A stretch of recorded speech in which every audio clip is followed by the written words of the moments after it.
You're listening to Building the Broncos with Nick Kendell and Carl Dumler, Broncos country's leading draft and scouting analysts. Get on over to milehighhuddle.com to sound off on all things Broncos.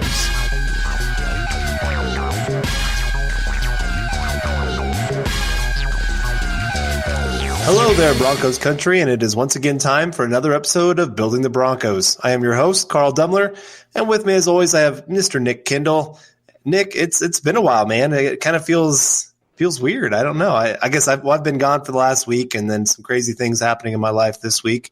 So I appreciate you kind of giving me a little break there. But I guess how are things out there in Iowa for you? Hey, doing pretty well. Excited to kick off the 4th of July weekend. Going to be heading up to Wisconsin here for the bachelor/bachelorette party. You know, rented out a pontoon. Going to do some jet skis. Going to hang out with some friends. Going to have some adult beverages, and hopefully the weather will hold up. It looks like it's going to be pretty rainy here, but we have cabins. We're not tenting it, so that'll be okay. We'll make the most of it either way. You know, you can't control the weather, so you just make the best of it. There you go. Yeah, that's what I'm actually doing the same thing, only I'm doing it in Nebraska. And so I'll be on a pontoon. I don't know if there'll be adult beverages. We'll see. It's my mother or my wife's family, my mother-in-law and all of them. They're not really big drinkers, so we'll see how that goes. But I might need to sneak a few beers onto the boat just to relax and enjoy the 4th of July. You know, it's the freedom that we've got here in this country to go out there and drink a beer and celebrate. So I'm excited for that. And I'm excited to be back here with you, man. It's always good to get back on the show. Yeah, and I think that you should drink beer for our founding fathers. I mean, right. As Benjamin Franklin famously said, beer is proof that God loves us and wants us to be happy. So cheer to the founding fathers with a nice cold one for the boys. All right, that's exactly what I'm going to do. So all of our listeners out there, if you're of age, we encourage you to do the same thing. But we want to make sure you can find us on Twitter. You can find Nick at Nick Kendell MHH and myself at Carl Dumler MHH. And you can follow the podcast Twitter account at BTB Football Pod. And make sure you subscribe to our show and leave us a rating, as we value your input. You can find the show on iTunes, Stitcher, and even that of YouTube. Also, make sure you head on over to Mile High Huddle, an affiliate of 24/7 Sports and the CBS Sports Digital, to find ours and our co-writers' articles and all things pertaining to your Denver Broncos. And if you enjoy our show, make sure you head over to iTunes and leave us a 5-star rating, where the Building the Broncos, along with the Huddle Up, are found under the Huddle Up podcast title. This podcast is powered by Overtime Media. Well, if you haven't seen on Twitter this week, Madden released their rookie rankings. And did you watch the video of some of the players guessing what their ranking was going to be? No, I saw that come up when I was doing a little research before this podcast, getting all my links and stuff in a row. And I saw that, but I did not click on it. So did they have any Broncos on that? Yeah, they had Noah Fant. Okay. And I think that was it for the Broncos. But it was interesting because, none of the players got it right. All of them were, of course, way too high on their thought process of what they should be, and upset with Madden as usual. I mean, it's just kind of – rookie rankings are always tough to figure out. They always were really conservative with them. Right, exactly. They can always make them better. Yeah. It's part of the joy of the game with all the downloads and everything. But we thought today we would just kind of look at what the Broncos' ratings were for their rookies and some of the other players, and just kind of – our thoughts on what we've seen when watching the tape compared to what Madden has given them. So this is going beyond just their overall ranking, but looking at some of their awareness, speed, acceleration, agility, all those kind of things, and just kind of seeing do we agree with it, do we disagree with it, and kind of go from there. And let's just start right here at the top. We got Mr. Noah Fant, highest rated Bronco, rookie Bronco, of course. I mean, he's the first round pick. Makes a lot of sense, and he got a 74 overall. So let's just start there. What do you think of that ranking? I think that's pretty fair for a rookie drafted 20th overall. I mean, obviously they always have the awareness way down on these guys early on, so that's something that'll boost them up. If they play well enough, you get that awareness. He has it at 73 right now. You get it up to 85 or something, and that's going to put him up to about 80, 81, 82. And there are questions about his blocking and his catching ability that, that's something you need to watch out for. But 74 overall, I don't have an issue with it, and I'll leave it to you to kind of kick it off to you. But I'll tell you what, the speed and the acceleration, I am just running him up the seam on every play. Yeah, he's shown that on tape. You've already talked about it on some of our shows. Of some of his testing was better than Cortland Sutton, and do what? A good chunk of it, right? Yeah, exactly. So athletically speaking, his numbers should be up there. That should be easy to see on tape. Should be easy to see through the combine. And so, really, for me, I thought. Really, I think that fits well with what they got him at. And 89 speed, 91 acceleration. Yeah, I'm with you. Bronco fans, if you get this new Madden 2020 game, man, just let this guy go beat the safeties and linebackers over the top every single time. That's going to be a pretty easy. Yeah, that's going to be a pretty easy play. Yeah, force them to play cover 3 almost every single play. And if you can work those flood concepts or Yankee, good luck. Because if you have a tight end that has that much speed, and because it's a video game, at least my remembrance of playing Madden, I didn't get last year's, but those tight ends, they can run pretty freely. So if you have a good athlete there, it can really change the passing game, and it's easier there. It's easier to pass over the middle, I've always found. So if you can have that tight end running up the seam, good luck. It should open up everything else. And if they're playing, whether it be a cover 2 or anything like that, or cover 2 man especially, get them matched up against a linebacker. There's probably only, how many linebackers do you even think are 90 or above? Probably about, I would say less than 15. Oh, yeah. I was going to say maybe less than 10. Yeah, like Deion Jones, for sure. Luke Kuechly, maybe. Those guys would have the awareness way jacked up, so maybe their speed wouldn't be as high. And I guess the 2 new rookie first-round linebackers in Devin White and Devin Bush, but there's not many linebackers who can match up with him. One thing I did want to ask you about his rankings, they have his run blocking at 57. Yeah, I think that's a little low. I would probably have him up about 65 and the pass blocking about 60, which is at a 54. And maybe even the impact blocking a little higher. He does have the frame for it. He'll need to continue to improve. It wasn't really his MO at Iowa. They kind of used complementary tight end packages. Again, it's the Gronkowski to the Aaron Hernandez usage. They're using Fant more of that Aaron Hernandez mold, where they're getting him the ball quickly, getting him open quickly, and then letting the athleticism shine, compared to Hockenson as the Gronk mold, where they just let his physicality and beastliness at the kind of a more of that Y tight end compared to the F tight end, which I think stands for flex. I don't even know what it stands for, but the Y and the F. And Fant was more of the F1. And so I think his blocking will have to improve, and I think we will see it improve over time, especially if the Broncos' run game is anything like it was last year. But I think that's fair, all things considered, because I think the way I think about a lot of these rankings is they have their overall grade determined first. I know they just released a video too on how they do it, but this is how I always thought it was. They have their overall rankings released first, the overall rating, and then they kind of move things around to get the players to fit what they think should be the overall rating. Interesting. Yeah, so I wasn't really sure how they did it. So yeah, that's always what I thought. That could be totally different. I know they have a guy. Man, what a good job to be a talent evaluator for Madden and kind of going around and editing that. Like, oh, he's actually a little faster than we thought. Blah blah blah. So that would be a heck of a job. The main thing I guess I'm a little bit concerned about is like the route running stuff is not amazing. Catching only 78. He did have some drops in college and stuff like that. That is probably my bigger concern than the blocking. But granted, if we're talking Madden, the main thing I'm going to be worried about with him is more so the pass catching, right? Like right. I'll be running sometimes, but I'm going to play Madden like it's the gosh darn Big 12. We're throwing it 60 times a game. Oh, I'm with you. Most people are. I try to keep things balanced, but then eventually you're just like, man, I just want to score 100 points today. It's more fun to just air it out. It is. You just go those deep balls every time, man. Yeah. And Noah Fant, he's going to be perfect for that kind of setup. I did find it interesting. They didn't make his old teammate, TJ Hockenson, that much better of a blocker. Yeah, that one is that's the puzzler for me. Yeah. They had TJ Hockenson all the way up to 77, and his awareness is exactly the same as it was for Fant. So I don't really know where the big difference comes from. Maybe it's just the catching ability and everything. Yeah. And the route running and whatnot. But I think, with Hockenson, it's got to be the blocking, right? Like that's got to be the big thing. 64 and 60 for Hockenson. So that's just that does not add up for me as far as overall players. I mean, right there with Fant as far as the blocking ratings go. So I guess we'll see.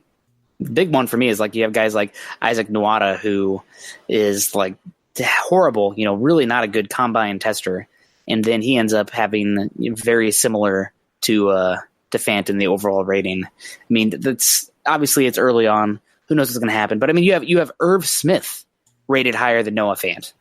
What? Like I get he's a fine second round pick, but I don't think Irv Smith should be rated higher than Noah Fant. I mean, I'm double biased. You're a Bronco and a Hawkeye, but like, are you serious? I don't get that at all. Right. Well, and they had him. I mean, not too much when you're talking agility and speed and everything else, not that much lower. And he really didn't test all that great. No, and I think if he's a better blocker than Fant, it's very slightly. Very slightly. Yeah. So I don't I think that one we will see change rather rapidly. But it's tight end. You never know. A lot of it's dependent on the offense and everything like that.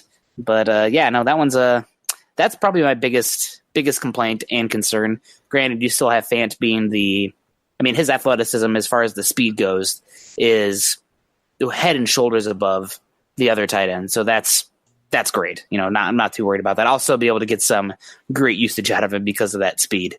But to have Irv Smith rated higher, you can miss me with that. All right. Well, let's move on to our second round pick here. Which one? Well, let's start with Dalton Risner. All right, your boy.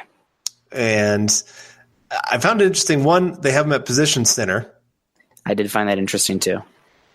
And I mean, because I think it's pretty obvious, unless something crazy happens during training camp, he's not playing that position. Nah. So, I mean, that's the beginning point here. They do have him very, very strong, 87. I mean, he is a strong big boy, so I'm not going to disagree with that by any means. But just kind of interesting that they already put him up that kind of strength to be on the field. And, I mean, athletically, not too bad. Nothing really sticks out too much. And then you get to the blocking, and I was a little shocked, I guess, by his pass blocking grade, just because he was one of the best pass blocking tackles in all of college football for like the last 3 years. Yeah. And they only put him at a 72.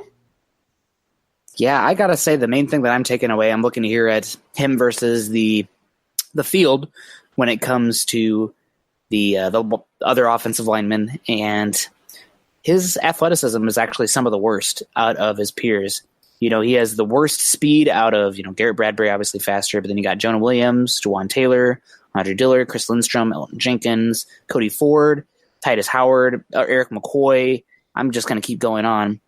It takes all the way to Greg Little, who is like the 15th highest rated, until we see somebody who's a little bit slower. But his athletic testing across the board compared to his peers around him is pretty low. So I think that a lot of the other sliders as far as the blocking got to be higher, right? Yeah. Like the run blocking and the pass blocking compared to his peers. I'm not as good as the top guys, Bradbury, Williams, Taylor, Dillard, Lindstrom, who are rated above him. But he's got solid pass blocking and run blocking and impact blocking compared to every single other guy drafted above him or rated above him. And I guess just going through the offensive linemen, how they're rated here, we got the highest rated interior offensive lineman is rookie interior offensive lineman is Garrett Bradbury, which makes sense to me. I think that makes a lot of sense. Then you have Jonah Williams, who's going to spend the entire year in the injured reserve, it sounds like, but 72 overall. Garrett Bradbury, 73. Juwan Taylor, you have at 71. Then you have Andre Dillard at 70, Chris Lindstrom at 70, Elton Jenkins tied with Risner at 69, and then Cody Ford at 68.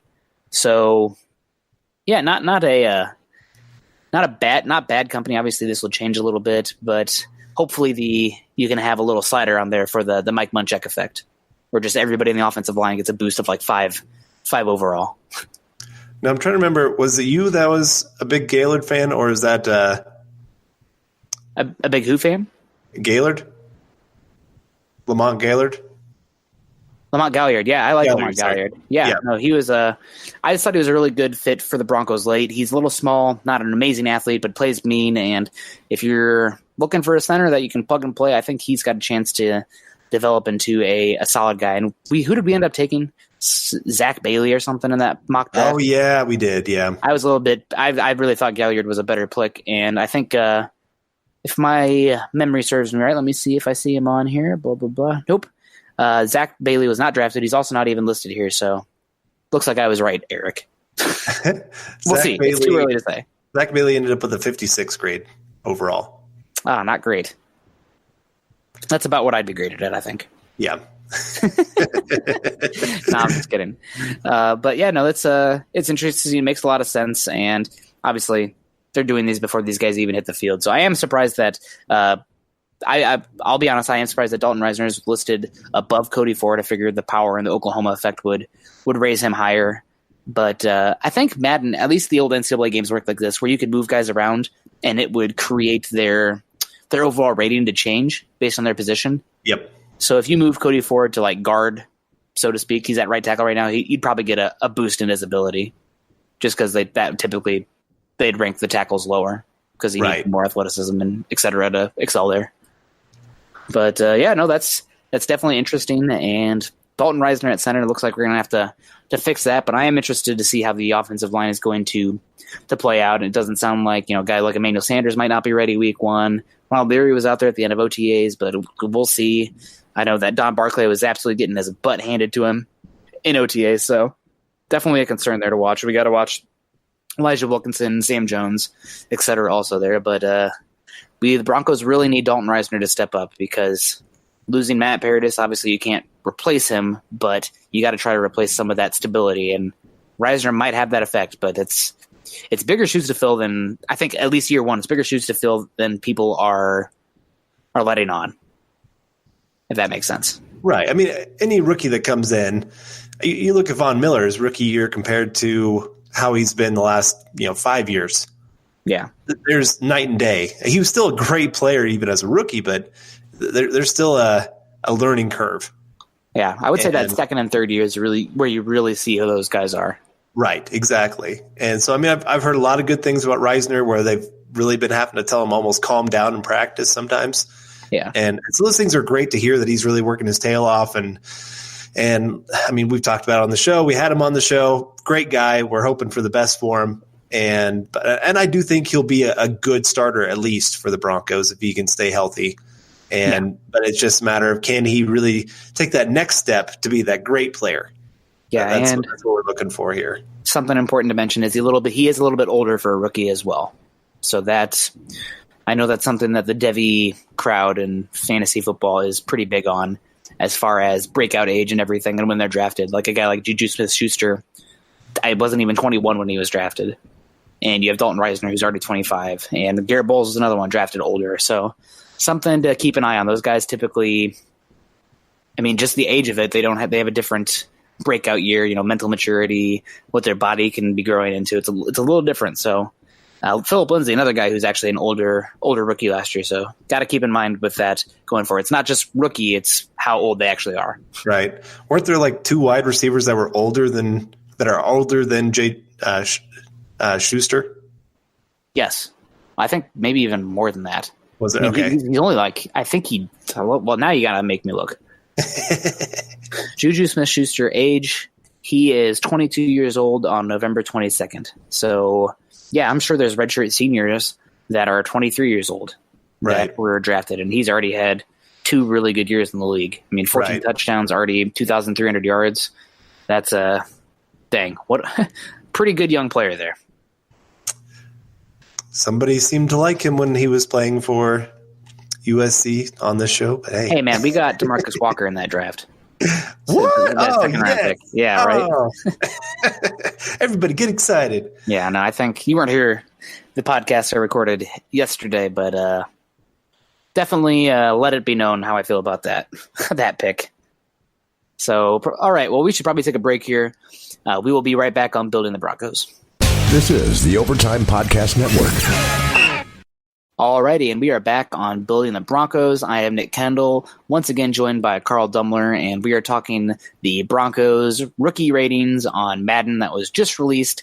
Obviously, a little bit of fun. We're both a little bit, I don't know, I'll speak for you here, Carl. We're both a little bit nerds.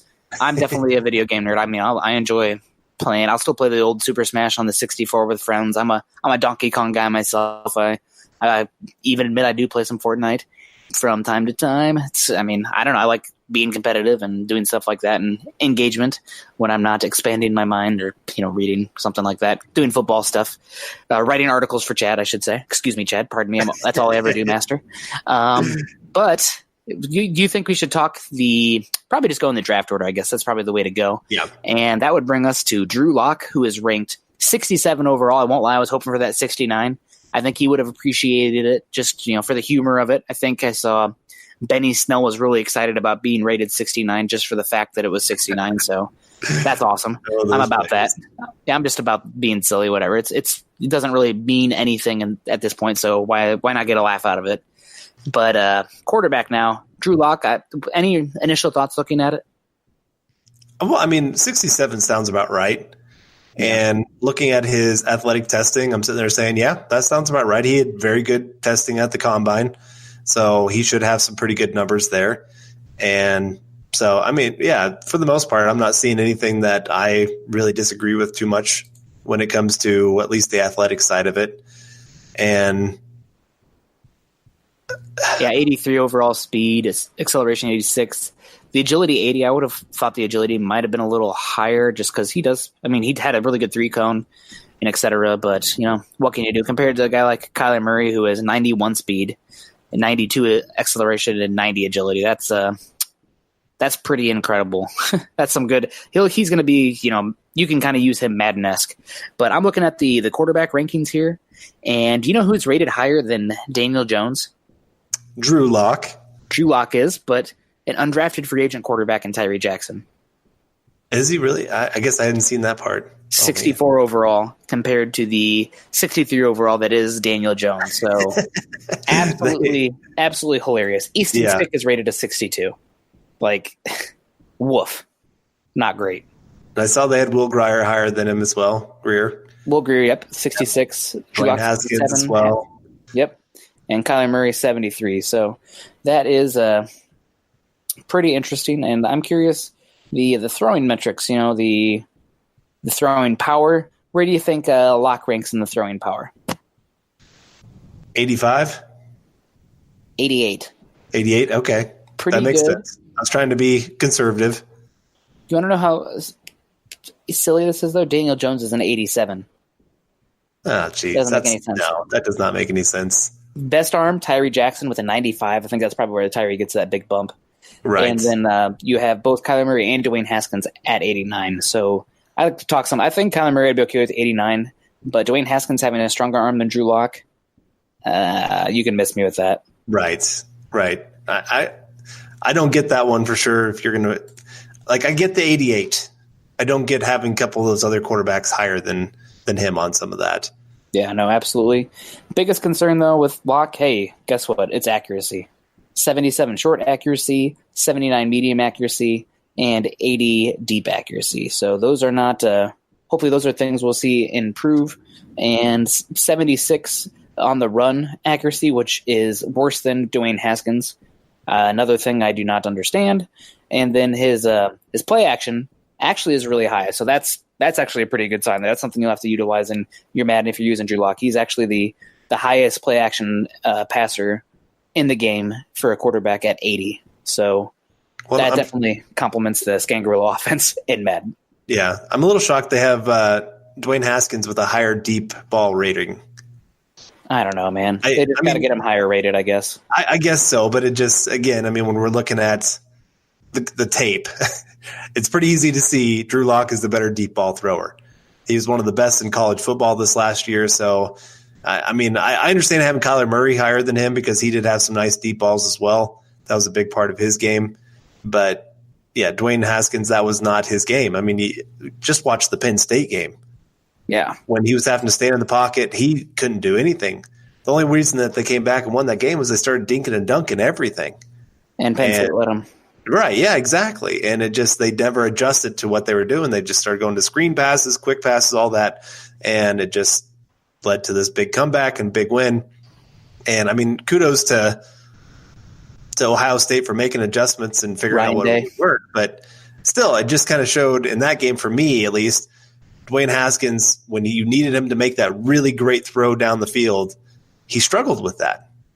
But to be fair, I think that was his first game on the road, and that was either his first or second ever Big Ten game. And to go to Penn State at night is no small task. I mean, right. they're not an amazing team anymore, but they have a lot of talent. They recruit well, and playing there at night in a whiteout is difficult. So the struggles are there, but I wouldn't overrate the struggles, I guess. Okay. Well, I'm not trying to overrate. I'm just saying when I'm looking at these two quarterbacks, I mean, I had Dwayne Haskins and Drew Lock rated very closely when it came to quarterback rankings, but I thought it was I thought Drew Lock was the better deep ball thrower, where Dwayne Haskins was the better timing and short pass thrower. So it's just a matter of what kind of offense you wanted to run. So just to see then that they put Dwayne Haskins with a better deep ball is just kind of going, I think you could have bumped up other places that made more sense to me. No, yeah, I agree with you there.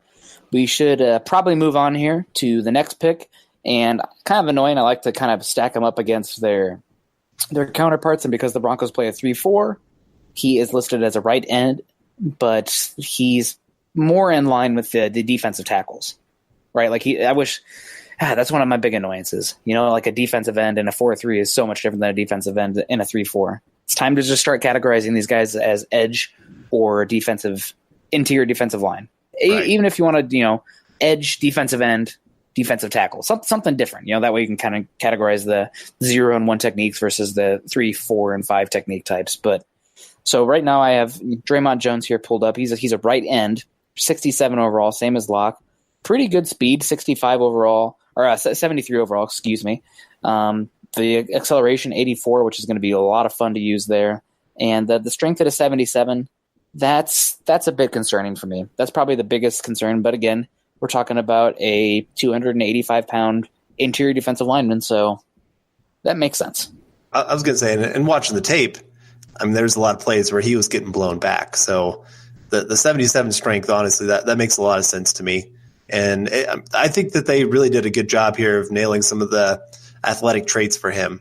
That acceleration, that first step quickness, I mean, that's how he won so much in college.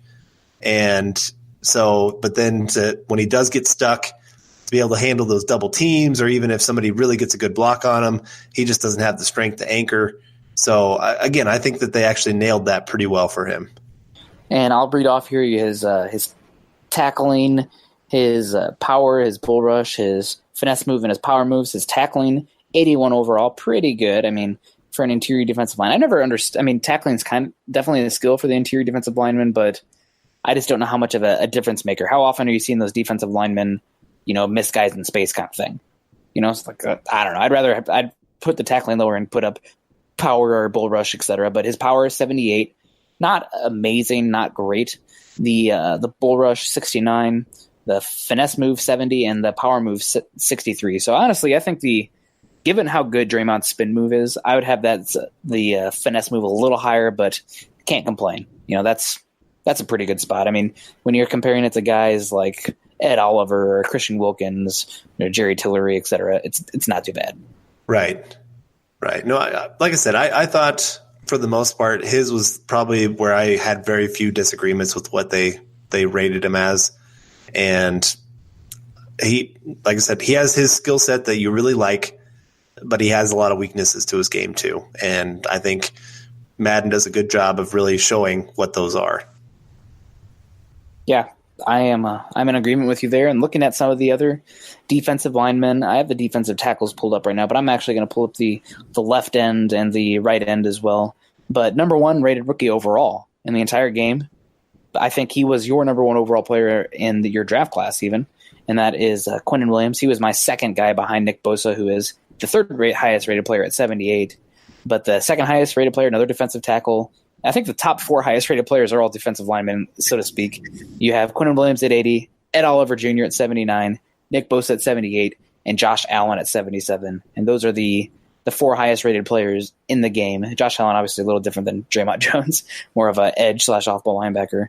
But I am surprised to see Dexter Lawrence at 76 so high. I get he's strong, I get he's big, but I don't know. I would definitely rate the guys with more pass rush ability higher than what Dexter Lawrence brings to the table. Yeah, I mean, it's run stopping ability is important, but it pales in comparison when you're talking of today's NFL. I mean, you look at the top name players. There's some running backs that have some names to them. There's some offensive linemen that have some names to them, but it's still about the quarterbacks and the wide receivers. Yeah, and so a guy that can't get after the quarterback, to have him rated so high, it's a little baffling for sure. I was a little shocked when they did have Josh Allen so high. I mean, I like the player. I just didn't have as my 4th highest rated player in this last draft. And then Marquise Brown, man. Yeah, speed, man. Speed kills. It does. And Madden, it matters. More so. I mean, it matters in the NFL, but it matters more, I'd say, in Madden. And 97 speed, that helps get your ranking up there quite a bit. And so, but no, for the most part, I think they nailed the first 3 players. Gwen Williams, Ed Oliver, Nick Bosa. Those are the 3 guys I think have the best chance in this class to really be something in the NFL. I mean, I'm not going to say Hall of Fame because they haven't even took 1 snap in the NFL. But I mean, those guys that really have that high ceiling, big time chance to do something. And so that, I mean, it's good to see them. And it just shows the strength of this class, really, especially the top tier part of it was that defensive line. Yeah, no, I'm with you as well. And I wish I had the game in front of me so I could kind of mess around with some of these things. But I'm looking here. Maybe this is just my inherent bias coming out, but Jeffrey Simmons is rated as a 74 compared to Ed Oliver at a 79. I mean, you can miss me with that. But Simmons is listed as a left end compared to Ed Oliver as a defensive tackle. So I'm curious if I move Draymond to defensive tackle, if we would see a big spike in his rating. I think that they're just a little harder grading on the edge position, right. The defensive end position, not edge, excuse me. So, and your boy Jerry Tillery is 74. You got Rashawn Gary at a 73. So Madden's not a big fan of him. Right. He's early on. Tristan Hill at 72. Kalen Saunders for the Chiefs at 70. Zach Allen at a 69, which is a little surprising for me, I guess. That's he did go right before the Broncos, so I guess that makes sense. LJ Collier. Was LJ Collier a first-round pick? Is that the surprise Seattle pick this year? Yes. Yeah, he's rated really low at a 69. You got Rennell Wren at a 68. John Kaminsky, the interesting standout there from, I think, Charleston, 67. Greg Gaines, 67. Jalen Mack, 67. So, it is an interesting group there, and I'm curious to see what Draymond Jones can do. I'm not expecting him to have a huge rookie season because Broncos have some decent veteran depth at defensive tackle, or the interior defensive line. But we'll be interesting to follow him along and see what more he can do. Right. I mean, I think all Bronco fans out there are hoping he takes the same path as Malik Jackson. Yeah. Where kind of was a spot player here and there, use him in situations that you wanted to get after the quarterback. Have him get in the weight room, learn a little bit more of what he's supposed to be doing technique-wise, especially in holding up, anchoring down, those kind of things. Put on a little bit of weight, put on a little muscle, and eventually become that top-tier starter on your defense. I mean, that's the dream. If we're looking at his career arc, is become that next Malik Jackson for the Broncos. Yeah, that would be ideal. I think I'll take the field against that just because that's a lofty goal, but right. You never know. And we still got, let me see, how many more Broncos are there on this? They have 2 undrafted free agents make it. So we are halfway through. I say we hit one more and then we'll take a quick break, but Justin Hollins is the next one to talk about. He's listed as a left outside linebacker, which would make him essentially an edge. But it sounds like in training camp, you might need to switch him early on in your Madden depth chart creation for the Broncos because it sounds like he's going to be playing more of an off-ball linebacker role. So one of the middle linebackers for the Broncos. Yeah, I mean, and it'll be interesting to see, I guess, with him, since he is going to be playing more of that off-ball linebacker, what's going to happen here. I mean, you're looking at his Man coverage grade, not great, 49. Zone coverage grade, 54. So press rating, 36. It means I can be doing a lot of press coverage. But hey, he's long. He's athletic. We'll see. That'd be pretty hype. Having him pressing like Travis Kelce or something. I would love to see him body slam him like Von Miller did. Oh, my God. That would just that'd make my day. But no, I mean, you can see right now, especially Madden thinks that this guy's a pass rusher. That's where they would put him. And I mean, put him at left outside linebacker, so that makes sense. But if that's not where the Broncos are going to have him play, it's just going to be interesting how they're going to change their rankings on him as he goes about if he's not playing that same position. And I mean, it's kind of crazy how much this class, you can just see by Madden how versatile the players they went after. I mean, Draymond Jones playing right in, defensive tackle. Dalton Risner can play about 4 different positions on the offensive line. Justin Hollins, you can move him all over. Juwan Winfrey can probably play slot or outside. And so you just got quite a bit of versatility here in the type of players that the Broncos drafted.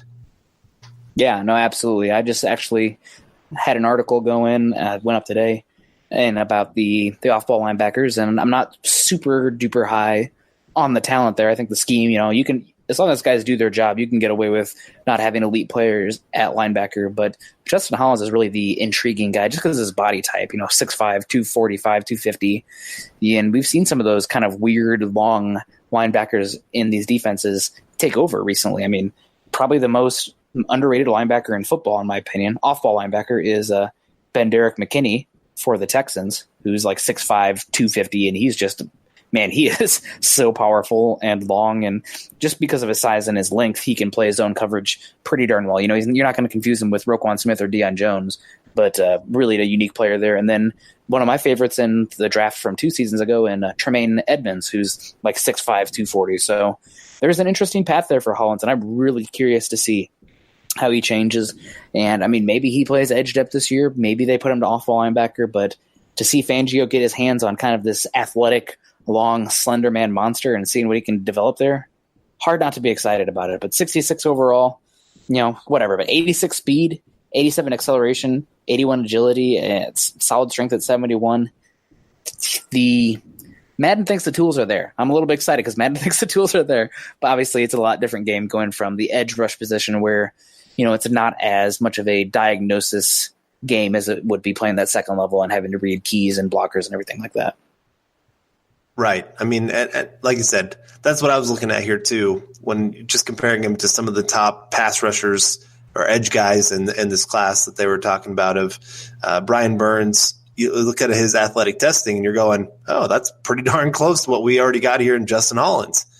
And while Brian Burns is showing a little bit more in college, I mean, Justin Hollins, he's that tools player that's if the coaches can really get the most out of him, man, it really is kind of watch out what this guy can do. But it is kind of interesting then you're comparing him to the edge players, but now they might be moving him to off ball. So it just, I don't know. His career is going to be an interesting one to follow for sure. Yeah, no, absolutely. All right, well, there's still 3 more guys to talk about here for the Broncos as Madden releases their rookie ratings, but we're going to take a quick break. This is the Overtime Podcast Network. Alrighty, and we are back on Building the Broncos, talking the rookie release for the Madden ratings, and we have 1 more drafted player here and 2 more undrafted players. And coming in at 65 overall, we have Juwan Winfrey, the wide receiver from Colorado. The decent speed, nothing crazy, 88, 87, 85 for speed, acceleration, and agility. And, I mean, I'll be honest, this guy, for any player the Broncos drafted this year, he is as much of an unknown as I came across. I did not do very much work on him at all. Sorry, you Colorado listeners. Pac-12 football has – would you say the Pac-12 is probably the weakest Power 5 conference right now? It's hard to argue that it isn't. I mean, Oregon wasn't as good as some people were thinking that they were going to be. USC's down. Washington got butt whooped by Ohio State in the Rose Bowl. Right. And Washington and I think a lot of people were even seeing that one coming because it's just kind of like, Washington's okay, but it's just they're good against the Pac-12. Yeah, Ohio State's like one of the 5 great programs right now. I would say. You have the two elites in Alabama and Clemson. Then you have the three greats in Oklahoma, Ohio State, and Georgia. That's how I'd rank him, at least. Right. So, the Pac-12's down. Right. And so it is. It's kind of hard to watch a little bit on what they're doing. And Colorado just wasn't getting the recognition this year. They were kind of down after their great season the year before that. Well, they kind of fell off. They started off hot, didn't they? Started off like 4-0, and they beat Nebraska, which always is conflicting for me because I'm always excited when Nebraska loses. But I need the Big Ten to look good. Right, right. Yeah, that was a fun game to watch. I did watch that one. But beyond that, I mean, and he just didn't do a ton on the field when we're comparing him to a lot of other wide receivers. And wide receiver rankings are always some of the toughest because they are so dependent on how good of an offensive line, how good the quarterback is, how good the coaching is. And so you got these guys that will fall through the crack because they're just not putting up the numbers that you would expect when you're trying to figure out who to watch. And so, I mean, he is kind of the unknown factor in all this. And he does have a little bit of, I think this year, it just kind of depends on Sanders and his health and how quickly he can get back. But it is kind of a redshirt year here for Winfrey. Kind of learn the system, learn how things are going, and then hopefully you have a player that's really going to burst onto the scene the next year. I think Tim Patrick needs to be on notice. Not that he was bad or anything last year. You know, he had flashes, big, tall guy, can make some plays down the field, but I don't see Winfrey so much taking on Deshaun Hamilton's role this year as it would be Tim Patrick's. So look out. It's going to be interesting to follow him, and I'm really excited to get eyes on him because with wide receivers, you can kind of, at least as far as the athleticism goes, not the nuance, but you can kind of tell like the guys that stand out early on watching them. You know, they just kind of move differently. So right. I'm excited to watch him, and he's a guy that needs to have a good year because next year's wide receiver class, I'm going to be pounding that table if he doesn't step up. Unfair to him for sure, but I don't care. I'm going to do what I want to do. Well, it is. We've already watched quite a bit. I mean, we don't get too much into the 2020 class, but it's looking like one of the better wide receiver classes in a while. Yeah. And we've already talked about it on here of building an offense that's probably going to be for Drew Lock. And you still need one more weapon, I think, on the offense to really make it as dynamic as possible. I think Noah Fant really stands a chance to be that next dynamic tight end to hit the NFL. I think Cortland Sutton looks like a guy that's going to be very consistent for you. Hamilton looks like a guy that you really like in the slot, going to make some consistent plays for you. You got a good running game. And so it just seems like that one more dynamic wide receiver really would take this offense over the top. And so he does. He needs to be able to show something this year because when teams are going to be looking at that next draft, they're going to be going, oh, my goodness, we can add a guy that's going to run a 4.3 40 that can jump out of the gym, has great hands, and do all those kind of things. And like I said, when you hand that over to Drew Lock, or at least you hope it's going to be Drew Lock, you want to go with a little bit more of the known than the unknown. And so you can't just sit here and say, well, we're going to hope this guy develops. He does. He has to prove something this year. Yeah, absolutely. I'm excited to watch him in preseason. He's probably him and Fant. I mean, obviously the drafted guys are the ones that I'm very intrigued by. So it'll be interesting. It sounds like some of those other guys like Aaron Burbridge and Bug Howard are also some interesting depth guys. So Winfrey probably has to step up, no guarantee for a 6th-round pick. And then the last two guys on here, not going to spend too much time talking about them, but I'm curious why they picked.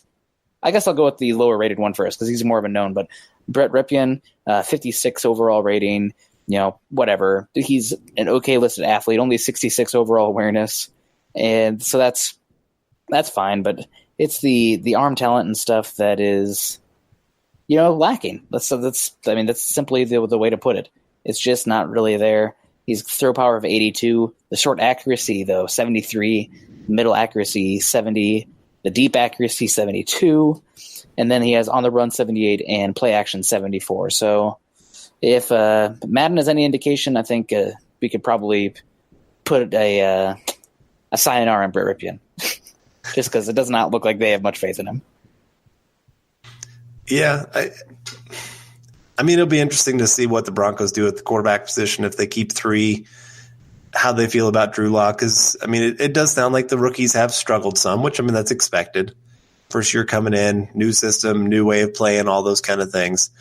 But it just, I don't know. It'll be interesting to see if they'd be willing to go with 2 rookies, or even if they just sit there and say, hey, we could put Ripien on practice squad and just keep Drew Lock, and if one of them gets injured, we can call up Ripien kind of thing. I don't know.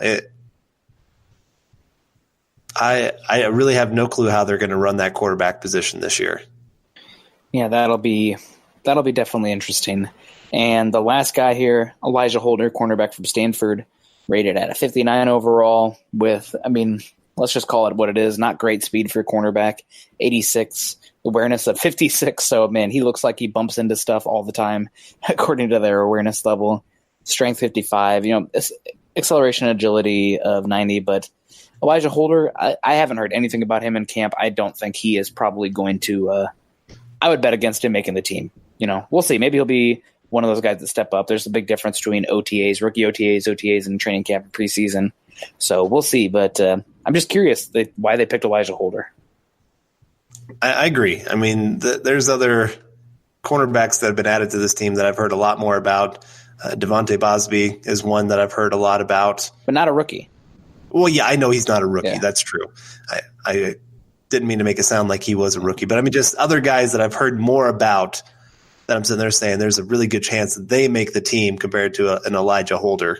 Yeah, like for rookies from age, Joe Dineen in Kansas would be one that I think that you'd see over him. And then maybe I'm just, drinking too much of the pre-draft Kool-Aid, but Malik Reed from Nevada, both guys that I think would probably be just more likely to make the team.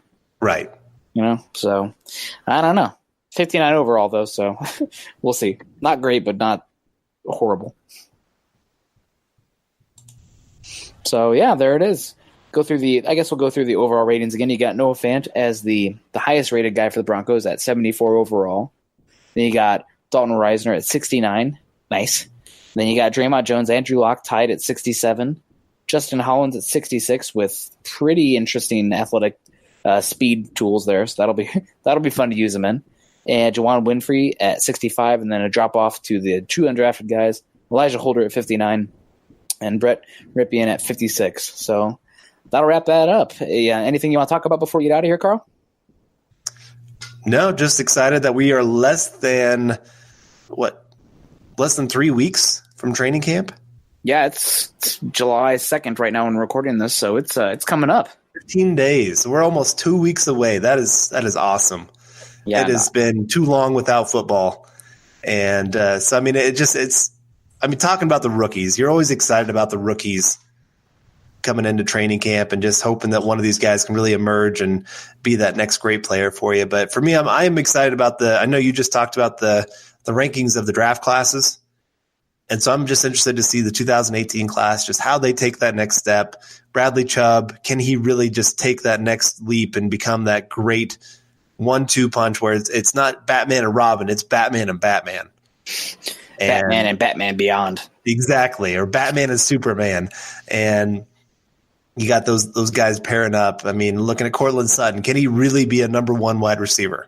Yeah. That's going to be a big question for the Broncos moving forward.